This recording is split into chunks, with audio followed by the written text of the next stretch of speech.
So now we're going to take the bottom end out. You've got to take the radiator off, the plastic, all this top fairing what I've took off, just to get the engine out. But it's that. I have to round it off. I've had some, I'm going to try and move it, but it won't move, so I'm going to get a little chisel in. See if the little chisel will back out. And we'll get the radiator off, drop the subframe down. We've got that rounded screw out, so now we're going to get the radiator off. That's the radiator off. I've got the bottom end out. A mission to work on these bikes, an absolute nightmare. You're going to drop the cradle, so the cradle's out. I've got the bottom end on here to strip tomorrow. It's 5:30 in the morning. I've got the carb there to check. Make sure the air screw's turning. I've sprayed some WD-40 in it, it's not chewed up, so it should turn. And people were asking about wiring videos.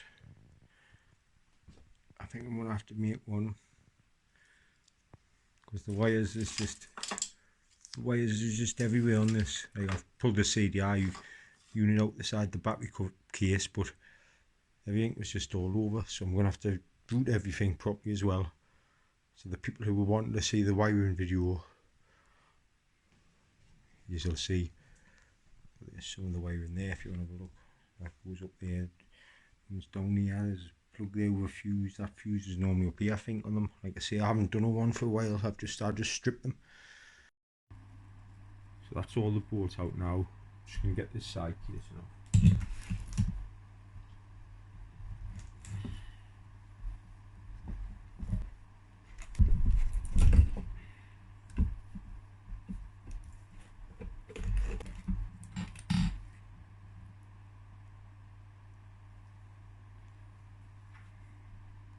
Inside the casing, always check around these cogs for teeth missing. Water pump's alright. That's where that bolt must be threaded into here. So that's what I'm thinking. He's needing cases. He's needing new cases. I know you need that one because the bolt's in. We'll have a look in 2 seconds. But you don't really, well, you will. You don't really need a clutch case. Them threads in there won't matter if there's a proper sump plug in. Anyway, we'll have a quick look at this. Just put them screws out of it in there. Just give it a wipe there, wipe the oil away. So there's the snapped sump plug bolt. So now, instead of putting a bar through there and locking this con rod on there, when we're loosening the flywheel nut off, because there's no way to grip these type of flywheels, and people put stuff through there to lock everything, but when these are on dead tight, you're putting pressure on your big end bearing then. So now we've got the penny, we're going to put underneath there, in between the back of the clutch and the primary drive. And just I made a video the other day, let's see if there's got any movement in this clutch. Right, as you can see the front moving compared to the back. Anyway, get the penny in the bottom to lock the crank. Just keep it in with your fingers.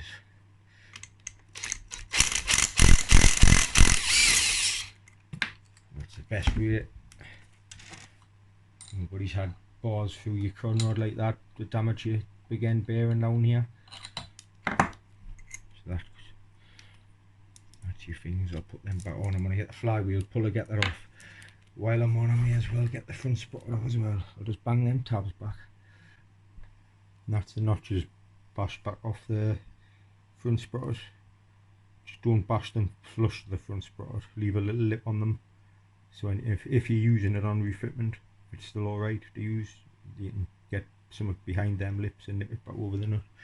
Right, I might have to use the clutch holding tool to keep the front sprocket still, but might come off. We'll give it a try. To get the clutch holding tool. So that's the clutch holding tool on. Should come off now. That's it. It's in it. There's the locking tab. So I haven't bent them right back. Collar in there, that just pulls out. So always check these. So it's rusty there, but that's not, it's because it's been out the engine. But always check in there because I've had them rusty and they've stuck to that shaft. It's hard to split the engine. Right, we get the flywheel puller onto here. Get the flywheel off. Now the flywheel puller's in, we get the flywheel off. Put the penny, put it in the top of the primary drive this time.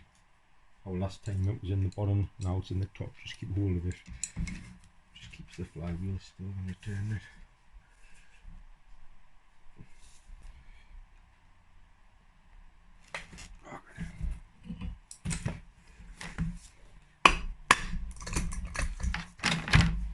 That's it off. Just over tighten it. Just shock it. You see these rollers have just dropped out the back of the flywheel.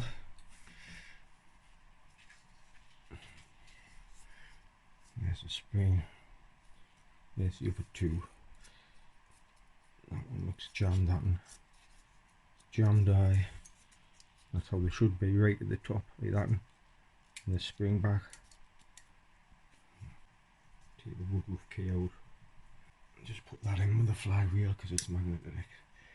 Now we'll get the get the two bolts off for the starter motor, and then we can pull the starter clutch off. That's the two plates screw slack. So we'll get these off now. So that's the screws out the plate. We'll put the screws back in these two holes. Now we'll take the starter clutch off.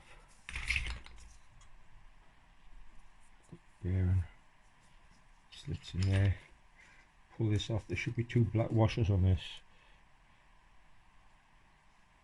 One in front and one behind. Yeah, there is. There's one, both the same. There's the other one. Just put them somewhere. Take that last screw out for this starter. Make sure it's got the black ring on as well. Right, how's that? Just get these screws out here with the two brackets on, just so I can get the wire off the starter motor off. That's the starter motor off. Just put the screws back in there with the bracket. Took most of the case bolts out, slattened this and slattened this one. I've just had to chisel this one out. Round it off. Just chisel a notch there and bang it round. And this is the clutch with them wheels, rollers. If they aren't working, only one's engaging. See one moving there. It's not even moving all the way along. So watch, that goes into there. Turns both ways. When you turn your engine, that grips the flywheel and they all turn together. It's stinging, so we'll have to take this back off, sort that out as well. And three things go on your flywheel. If you've ever got to let it start biting, you just turn it over, it just goes, and it's not turning your engine, that's what it is. This isn't turning your flywheel, because them three rollers are dodgy or off or broke or stiff or seized or whatever. Anyway, we can get these bolts out now while we're on this side, and these three as well. These are sometimes hard, so we'll have to watch on these. I'm just going to get the clutch basket off now, just quickly whip them 5/8mm off.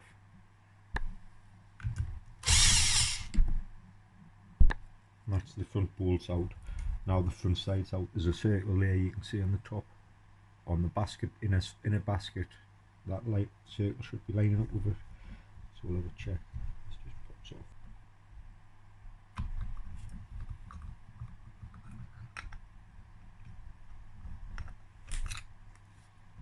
There's a circle there, so it was lining up. Plates out, make sure they're in properly. There's the damper ring on the second plate up.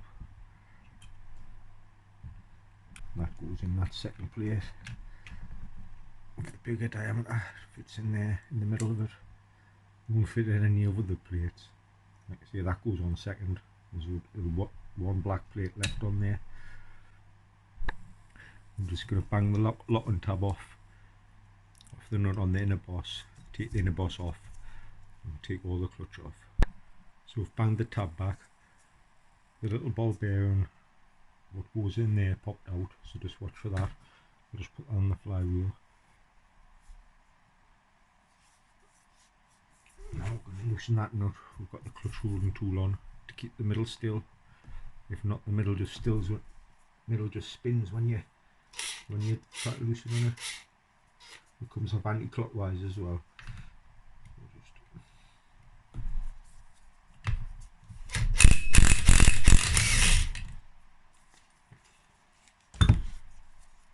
Clutching it off. There's the tab, it is the inner boss.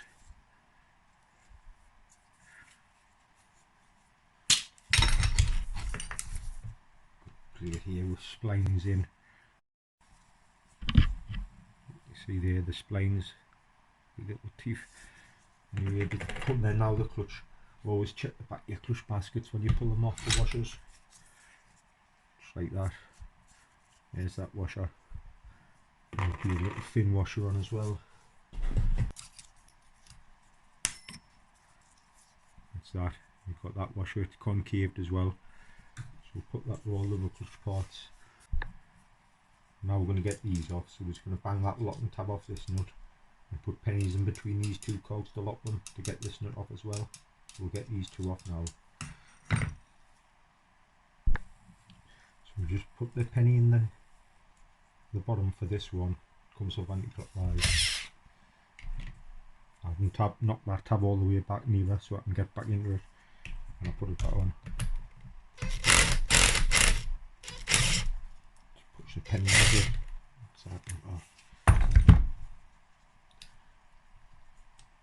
Don't take there's the nut in the plate, so I didn't bend it all the way back. If I bent it flat, I wouldn't be able to get back behind it to bend it back over the nut. Anyway, don't take that cog off yet, because we need it to lock this one. Now we put in the top. This one just comes off anti-clockwise as well.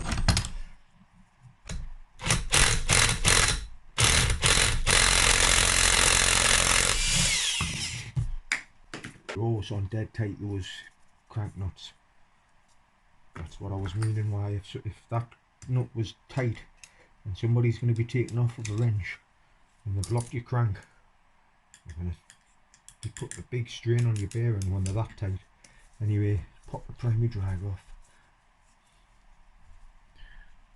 That's a spacer in the middle of it. Yes, this slot on the top, what fits through the woodruff key. There's the woodruff key on that one. Sort of square one, check that for grooves and off shaping, but it's perfect. So we'll pull these cogs off now. There'll be a little woodruff key in here as well. Just looks like that. On the back. There's the little woodruff key.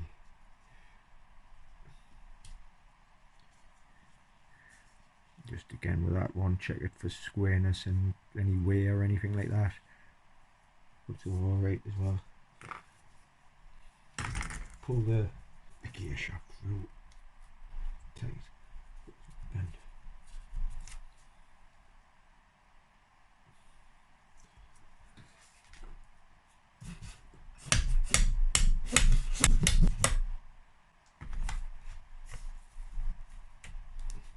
Tight for some reason. I think it's bent at the end.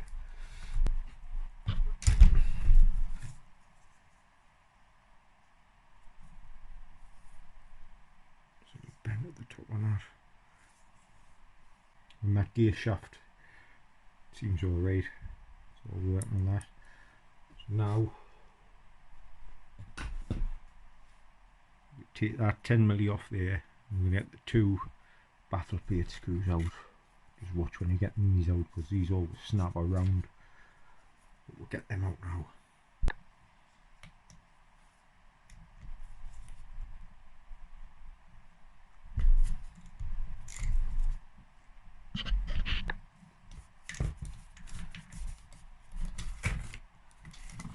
spots out.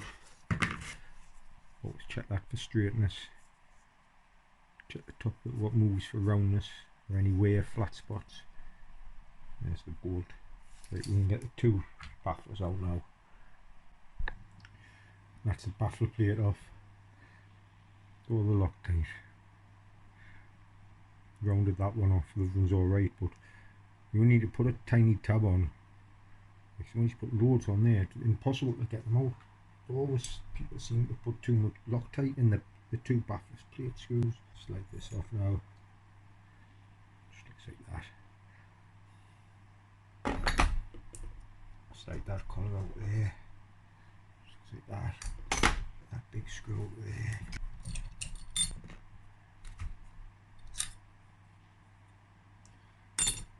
That screw back in there. Racing reeds. Now we're going to get these three screws out of this plate and the screws behind, and then it will split. So we'll do that now. That's the screws out of the plate. Pull out now.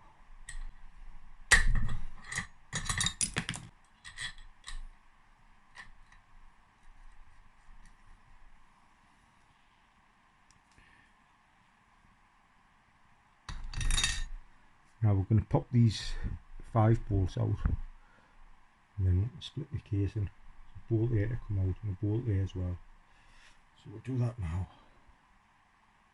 So now everything's off now. I'm going to put the case splitter on. Lift that top of the case off. You might have to tap this as well with a rubber mallet. That's it. When I've tapped that, you've seen the front end crack.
The casing off.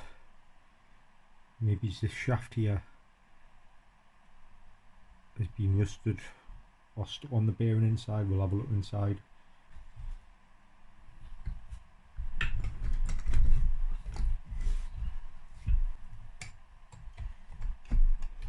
That's inside the casing.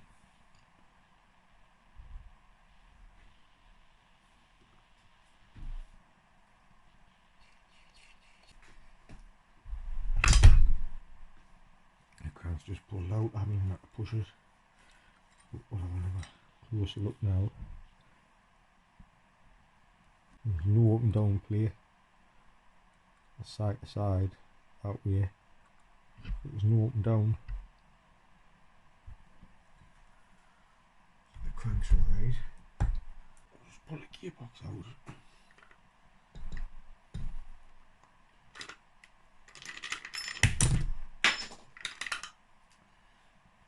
Select the drum.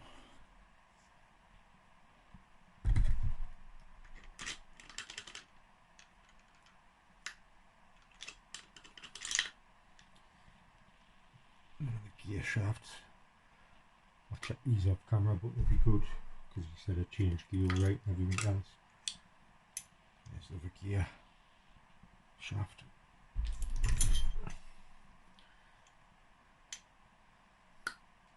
Select the forks. Got no wear on, so they're alright. That way, that one I've only checked one. The wear on the bottom of that one. Maybe I'll put this case down.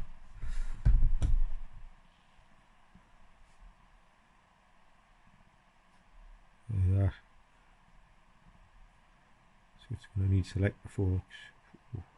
Big sharp edge here. I'm going to look for the other selector fork now. I just found it, it was on the floor. There's the other one. That one's alright. So let's just that one. Just that one. So maybe whatever gear this controls, 4th to 5th, might have been hard to get in. Anyway, put the nut back on the top of the crank and the nut on the bottom of the crank just to protect the threads when it's lying about. There's the bolt, what's snapped in.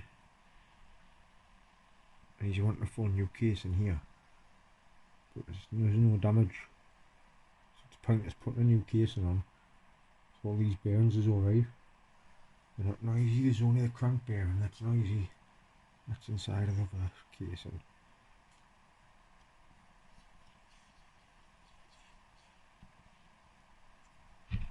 All the gearbox bearings are good, which they normally are, because they're kept lubricated.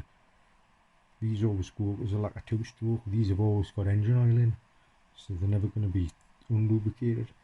And this one I've just showed the casing with the snap bolt.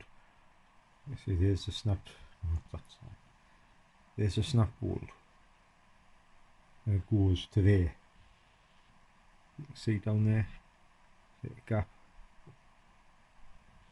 But here's a good casing.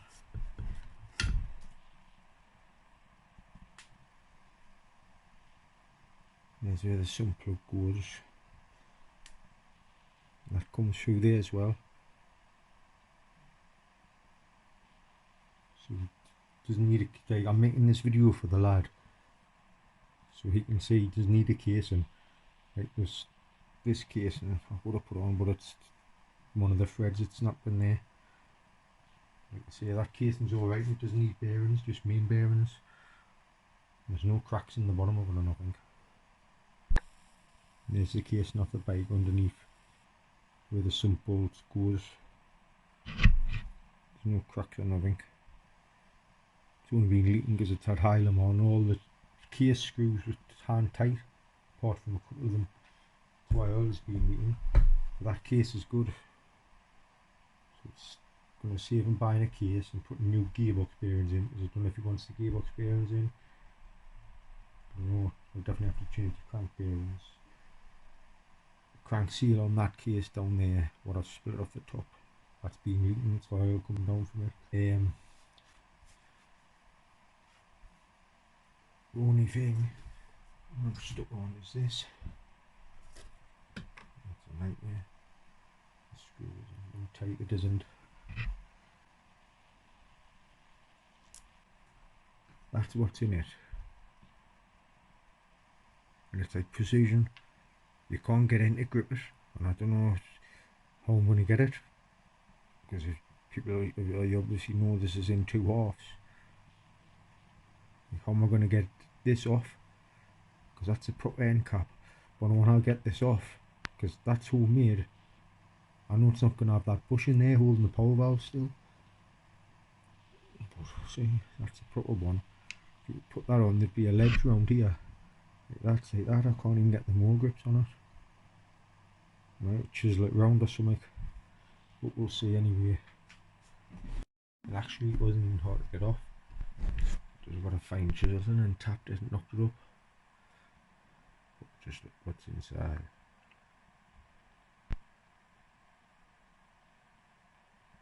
So nothing to see there, can't see because of the oil.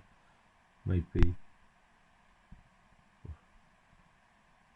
So what that is in there. But now I can get to the Allen key board to take the power valve out to see if it was running, to see if it was that, not a noise. The power valve does move backwards and forwards there, a couple of millimetre. But with a proper bush in it wouldn't. Scrape that out with something.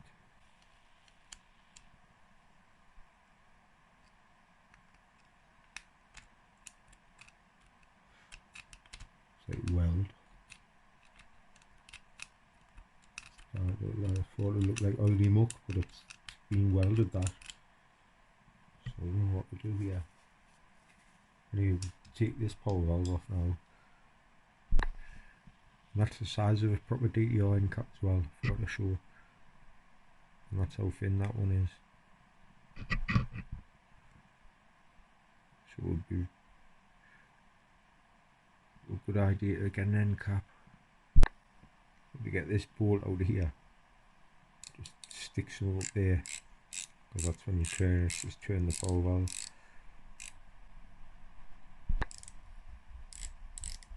That's a lock now and slack. So that's the bolt, the long one. What hold the two power valve parts together. See which one we can get out first.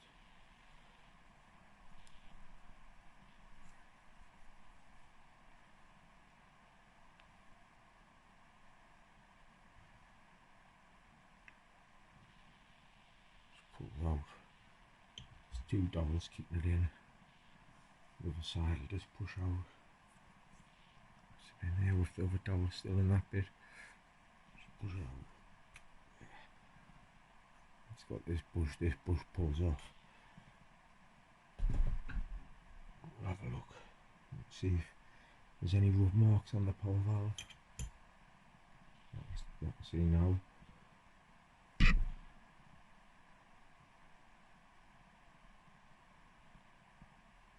So if that's rub marks of rubbing the piston, it's all caked up, but there's rub marks there. See a deep groove there.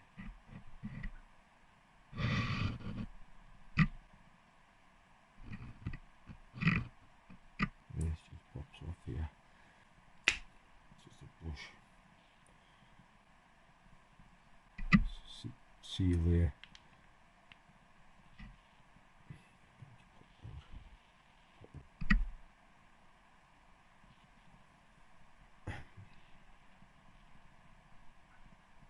Definitely been rubbing there.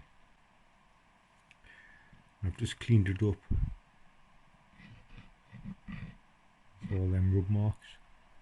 So that's what the tapping noise has been.